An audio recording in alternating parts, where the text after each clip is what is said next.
दोस्तों आप भी अगर बीपीएससी के स्टूडेंट हैं, है जैसे कि टीचर का या तो फिर और जितने भी फॉर्म है बीपीएससी के अंतर्गत, तो बीपीएससी ना अपने वेबसाइट को पूरे तरीके से चेंज कर दिया गया है और इसमें ना ओटीआर रजिस्ट्रेशन को लागू कर दिया गया है, मतलब वन टाइम रजिस्ट्रेशन को। आप अगर वन टाइम रजिस्ट्रेशन को लॉक कर देते हैं उसके बाद आप किसी भी प्रकार का एडिट नहीं कर सकते हैं। ओटीआर रजिस्ट्रेशन में आपको बहुत सारे डिटेल लगने वाला है, जैसे 10th का डिटेल, 12th का डिटेल, ग्रेजुएशन का डिटेल, आपका फोटो, सिग्नेचर, सारी चीज़ें आपका इसमें लगेगा। और एक बार अगर आप इसको लॉक कर देते हो दोबारा इसे अनलॉक नहीं कर सकते हैं। ई रजिस्ट्रेशन से बार बार फॉर्म को फिल करेंगे, उसी यूजर आईडी पासवर्ड से आप जब भी लॉगिन करोगे आपका पूरा डिटेल फैच कर लिया जाएगा और आप हर एक फॉर्म के लिए इसी ओटीआर से एलिजिबल हो जाओगे फॉर्म को फिल करने के लिए। तो चलिए फ्रेंड्स, हम जानते हैं कि इसके वेबसाइट में क्या बदलाव किया गया है और कैसे आप ओटीआर को फिल करोगे। स्टेप बाय स्टेप पूरी जानकारी मैं इस वीडियो में आपसे शेयर करने वाला हूं, तो वीडियो को आपको लास्ट तक जरूर देखना है।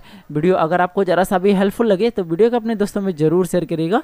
और आपने अभी तक हमारे चैनल को सब्सक्राइब नहीं किया है तो चैनल को सब्सक्राइब जरूर कर लीजिएगा, बेल आइकन को भी जरूर प्रेस करिएगा कि आने वाला हर एक वीडियो की नोटिफिकेशन आप पे सबसे पहले पहुंचे। जो न्यू वेबसाइट है ना वो कुछ इस प्रकार से आपके सामने देखने को मिल जाएगा। इसका जो लिंक होगा ना मेरे वीडियो के डिस्क्रिप्शन बॉक्स में मिल जाएगा, डायरेक्ट आप यहाँ पे आ सकते हैं। यहाँ पे आने के बाद देखिए यहाँ पे आपको लॉगिन का ऑप्शन मिल जाता है, जिसमें जब आप ओटीआर करोगे ना तो आप ईमेल आईडी या तो फिर मोबाइल नंबर या तो फिर यूजर नेम जो आपको मिलेगा वो आपको यहाँ पे फिल करना है। जो आपने पासवर्ड जनरेट करेंगे वो आपको यहाँ पे फिल कर, लॉगिन आपका जब ही हो पाएगा अब जब आप ओटीआर कर लेंगे, ठीक है। क्योंकि ऐसा सिस्टम इसलिए लाया गया है कि एक स्टूडेंट ना कई बार रजिस्ट्रेशन कर देते थे, तो अब ये सिस्टम को हटा करके ओटीआर कर दिया गया है वन टाइम रजिस्ट्रेशन। तो इसमें आप कैसे क्या कुछ करोगे तो पूरी प्रक्रिया इस वीडियो में आपसे शेयर करने वाला हूँ। तो देखिए जस्ट नीचे आपको एक लिंक मिलेगा न्यू रजिस्ट्रेशन का, वन टाइम रजिस्ट्रेशन यहाँ पे लिखा हुआ रहेगा।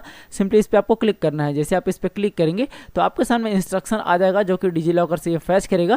तो इसे आप पढ़ना चाहते हैं तो पढ़ सकते हैं, नहीं तो डायरेक्टली इसको आप नीचे स्क्रॉल करेंगे। नीचे स्क्रॉल करने के बाद एक क्लोज का ऑप्शन मिलेगा, इस पर आपको क्लिक करना है।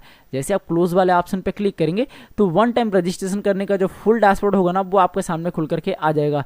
तो देखिए कैंडिडेट का जो भी ईमेल आईडी होगा वो आपको यहाँ पे फिल करना है। ईमेल आईडी को फिल करने के बाद गेट ओटीपी वाले ऑप्शन पे आपको क्लिक करना है। आपके ईमेल पे एक ओटीपी जाएगा, उस ओटीपी को यहाँ पे फिल करना है और वेरीफाई वाले ऑप्शन पे क्लिक करके आप अपने ईमेल को वेरीफाई कर लेंगे। सेम तरीके से आपको यहाँ पे मोबाइल नंबर फिल करना है। आप मोबाइल नंबर आप कौन सा फिल करोगे तो देखिए यहाँ पे आपको बताया गया है कि जो आपके आधार से लिंक मोबाइल नंबर है ना वही मोबाइल नंबर आपको यहाँ पे फिल करना है। और गेट ओटीपी वाले ऑप्शन पे आपको क्लिक करना है। आपके फ़ोन पे ओटीपी जाएगा, यहाँ पे फिल करके ओटीपी को आप वेरीफाई कर लेंगे।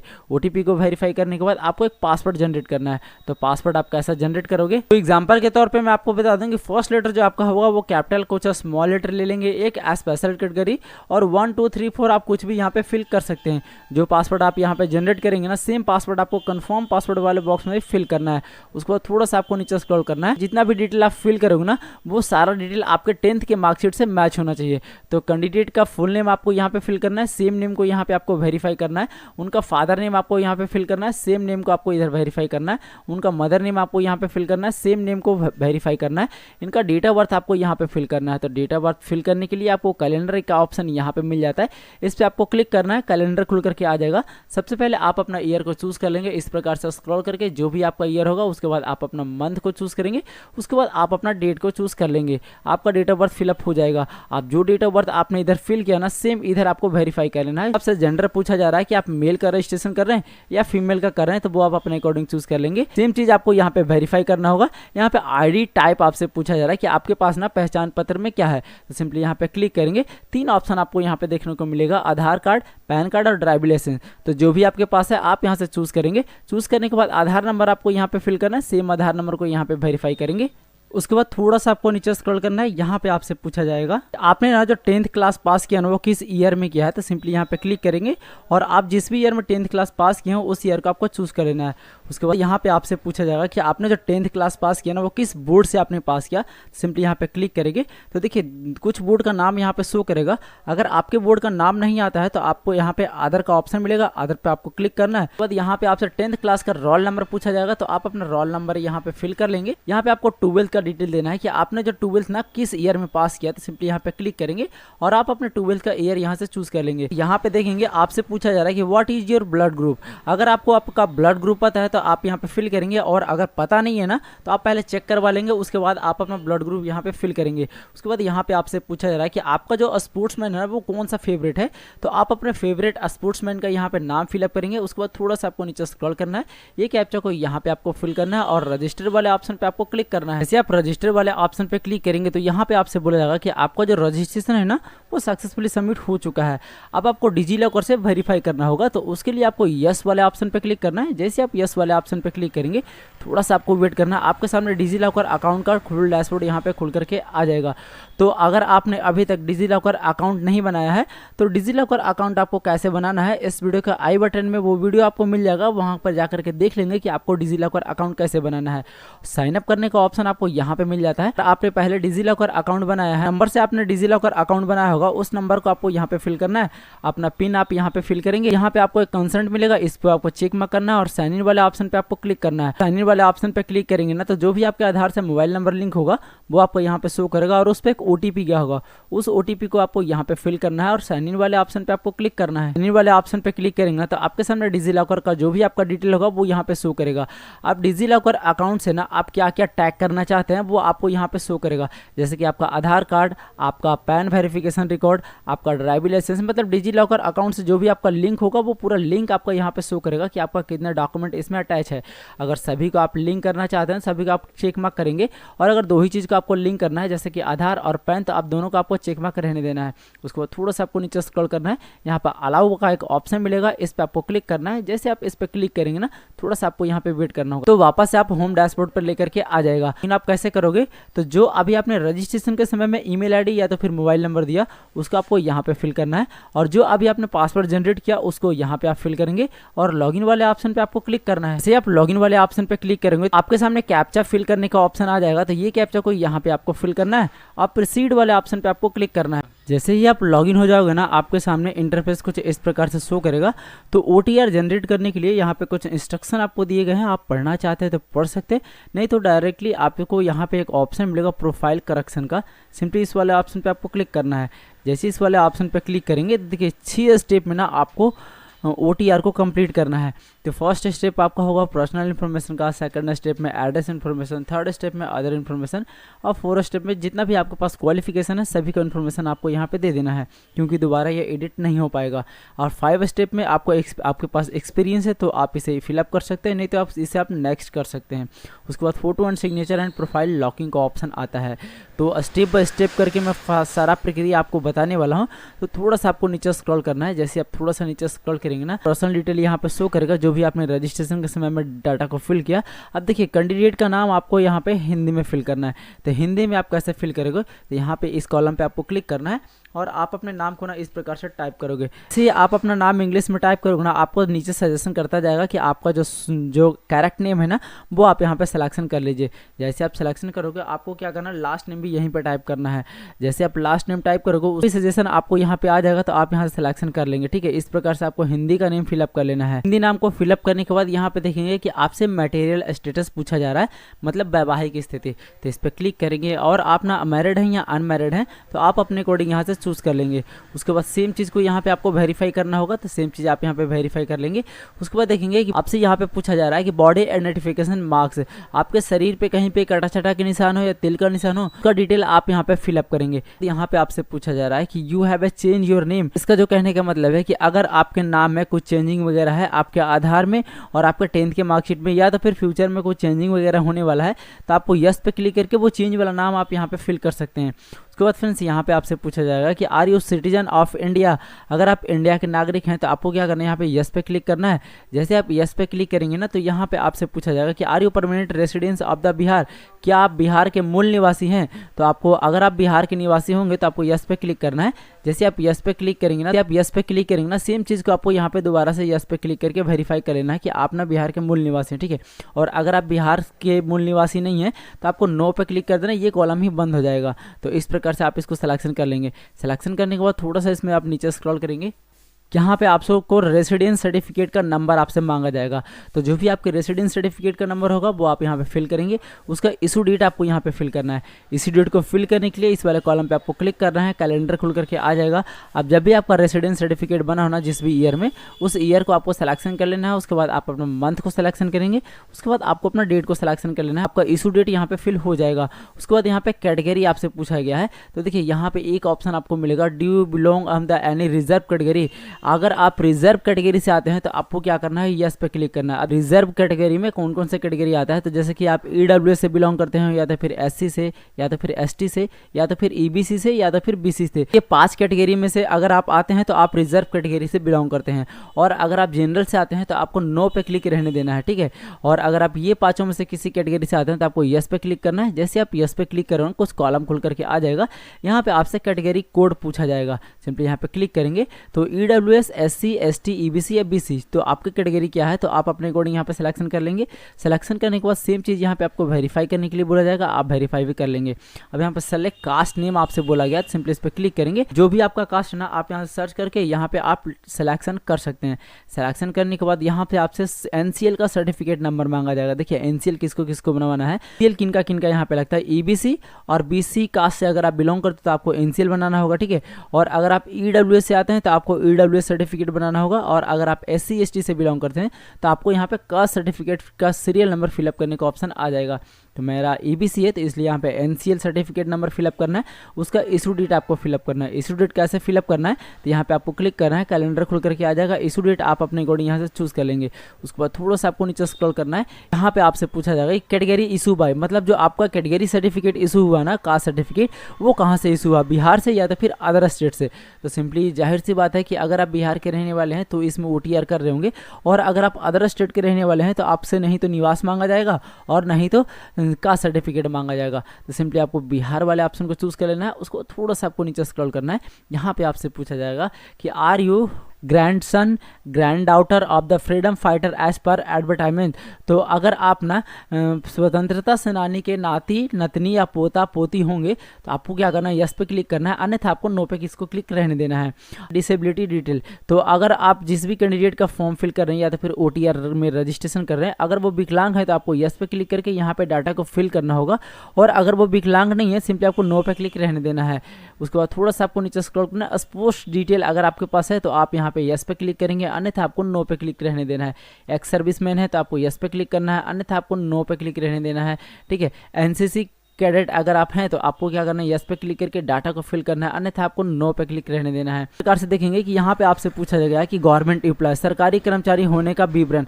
अगर आप बिहार के सरकारी कर्मचारी हैं तो आपको क्या करना है, यहाँ पे यस पे क्लिक करके यहाँ पे डाटा को फिल करेंगे। और अगर आप बिहार के सरकारी कर्मचारी नहीं है सिंपली आपको नो पे क्लिक रहने देना है। उसके बाद आपको सेव वाले ऑप्शन पे क्लिक करना है। जब आप सेव पे क्लिक करेंगे ना, आपका पर्सनल इन्फॉर्मेशन है सक्सेसफुली सेव कर लिया गया है। अब देखिए जो भी आप यहाँ पे डिटेल को क्लियर करते जाएंगे ना, यहाँ पे ग्रीन टिक लगता जाएगा इस प्रकार से। अब ये सक्सेसफुली सेव हो चुका है। अब आपको सेकंड स्टेप वाले ऑप्शन पे क्लिक करना है। जैसे आप इस पे क्लिक करेंगे तो आपके सामने एड्रेस इन्फॉर्मेशन डिटेल फिलअप करने का ऑप्शन आ जाएगा। तो सबसे पहले आपके सामने परमानेंट एड्रेस को फिल करना है। तो देखिए एड्रेस लाइन 1 में आप अपना विलेज फिलअप करेंगे, जो कि इस प्रकार से आपको विलेज फिलअप कर लेना है मैनुअली अपने कीबोर्ड से। उसके बाद एड्रेस लाइन 2 में आपको अपना पोस्ट ऑफिस फिलअप करना है। एड्रेस लाइन 3 में आपको अपना पुलिस स्टेशन को फिलअप कर लेंगे इस प्रकार से। यहाँ पे आपसे स्टेट पूछा जाएगा कि आपका जो डोमिसाइल स्टेट है ना वो कौन सा है, मतलब आप किस राज्य के रहने वाले हैं। तो आप अपना स्टेट को सिलेक्शन कर लेंगे। जो आप स्टेट सिलेक्शन करेंगे ना उसके अकॉर्डिंग आपका डिस्ट्रिक्ट आ जाएगा, तो आप अपना डिस्ट्रिक्ट को सिलेक्शन कर लेंगे। उसके बाद आपको एरिया पिन कोड फिलअप करना है, तो आप अपना एरिया पिन कोड फिलअप करेंगे। उसके बाद देखेंगे कि आपसे करस्पॉन्डेंट एड्रेस पूछा जाएगा। तो यहाँ पे देखेंगे परमानेंट एड्रेस अगर आपका और करस्पॉन्डेंट एड्रेस दोनों सेम है तो यहाँ पे आपको एक ऑप्शन मिलेगा सेम एज एबोव का। सिंपली इस वाला ऑप्शन को आपको चेक मार्क करना है। जैसे ही इसे चेक मार्क करोगे ये ऑटोमेटिकली फिलअप हो जाएगा।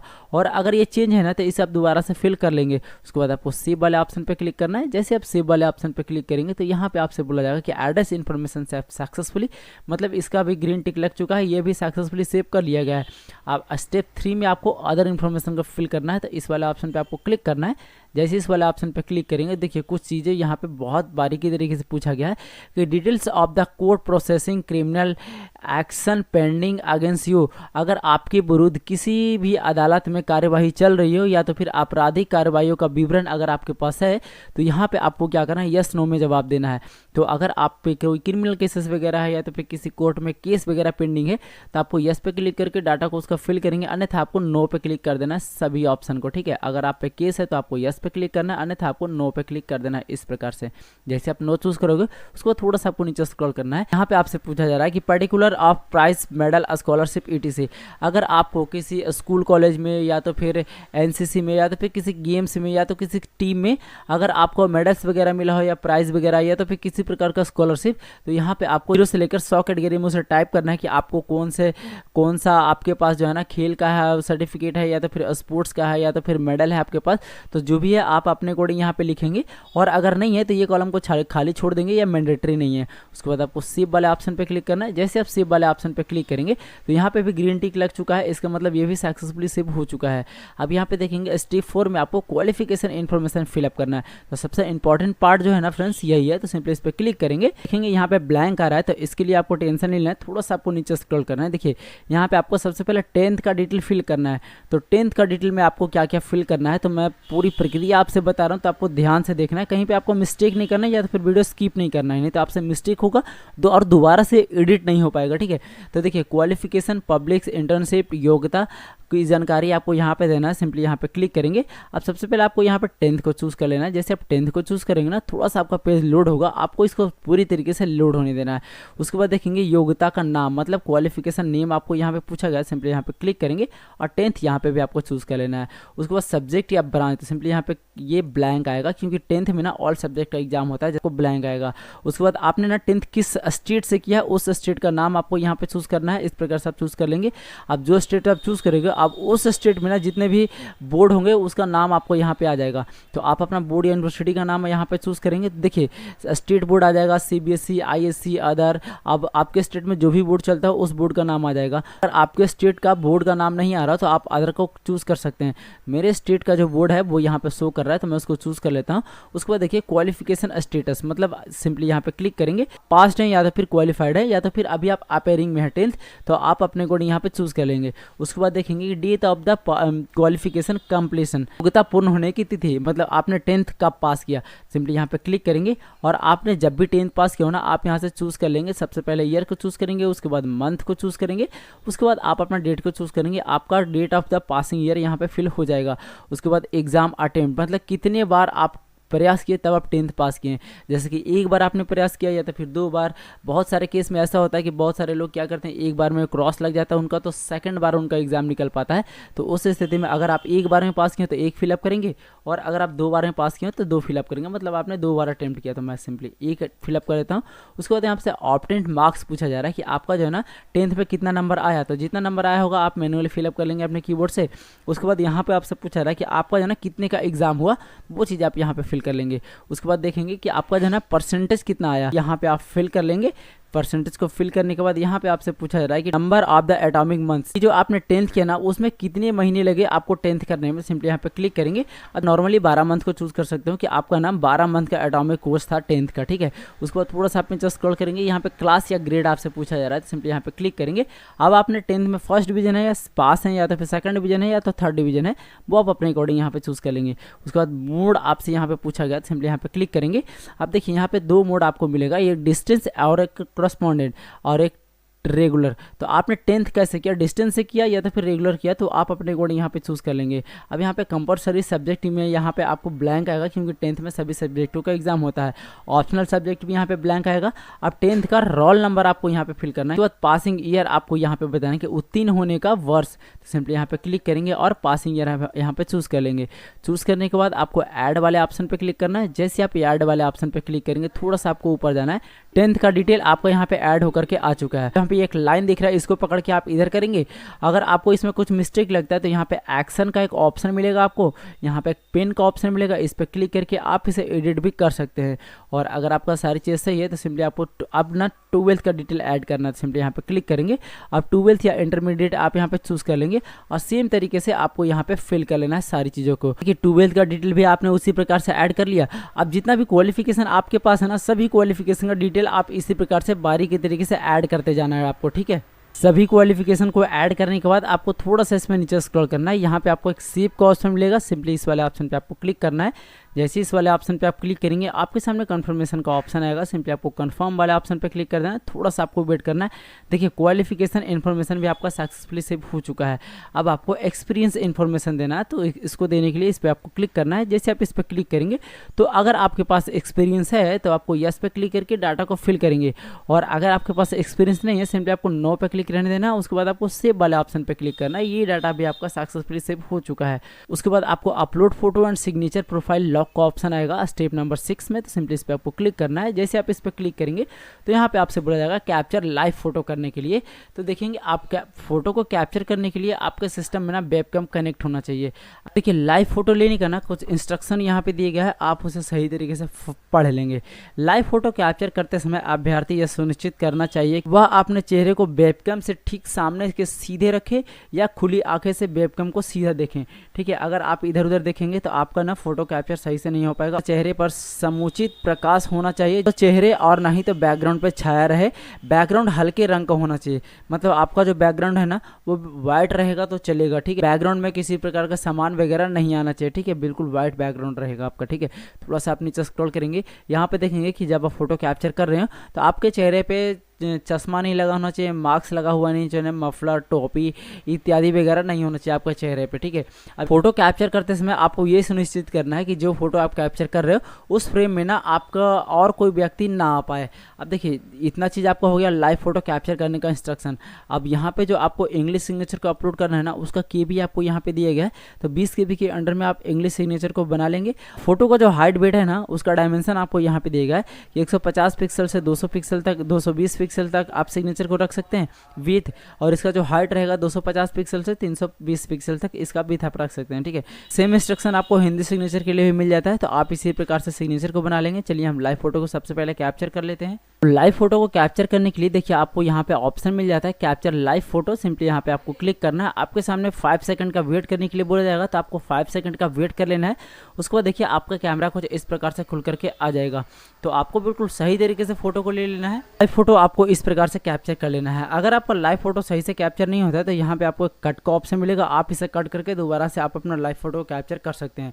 आप सिग्नेचर को अपलोड करने के लिए सेम तरीका आजमाएंगे। चूज फाइल पे क्लिक करके आप अपने सिग्नेचर का डायमेंशन यहाँ पे देख लेंगे। इसके तरीके से आप सिग्नेचर को बना के यहाँ पे आपको अपलोड कर लेना है। जैसे आप सिग्नेचर को अपलोड कर लोगे आपको सेव का एक ऑप्शन मिलेगा, सिंपली सेव वाले ऑप्शन पे आपको क्लिक करना है। थोड़ा सा आपको वेट करना है। देखिए यहाँ पे आपको शो कर देगा signature image uploaded successfully. Simply आपको थोड़ा सा यहाँ पे नीचे स्क्रॉल करना है। फोटो एंड सिग्नेचर को अपलोड करने के बाद ये डिक्लेरेशन को चेक मार्क करेंगे और सबमिट एंड लॉक प्रोफाइल वाले ऑप्शन पे आपको क्लिक करना है। तो अभी आपने OTR में जितना भी डाटा को फिल किया ना वो पूरा डाटा आपके सामने शो करेगा। तो आपको बिल्कुल बारीकी तरीके से चेक कर लेना है लॉक प्रोफाइल करने से पहले, क्योंकि अगर आप एक बार प्रोफाइल को लॉक कर देते हो तो दोबारा आप उसे एडिट नहीं कर पाओगे। तो बिल्कुल सही तरीके से आप चेक कर लेंगे, ध्यानपूर्वक से आप पढ़ लेंगे, क्योंकि ये दोबारा एडिट नहीं हो पाएगा। सबमिट करने के बाद आपको थोड़ा सा इसको ऊपर जाएंगे, डायरेक्ट वापस आपको होम पेज पर लेकर के आ जाएगा।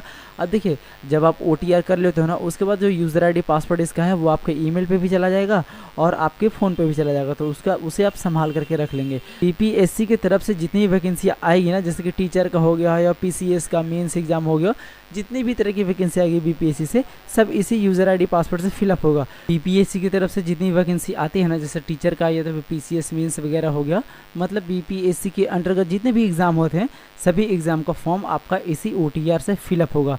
तो देखिए उसका ऑप्शन आपको यहाँ पे मिल जाएगा न्यू एप्लीकेशन का, इस पर आपको क्लिक करना है। जितना वैकेंसी लाइव होगा ना BPSC के अंतर्गत वो सारा चीज़ यहाँ पे आपको देखने को मिल जाएगा।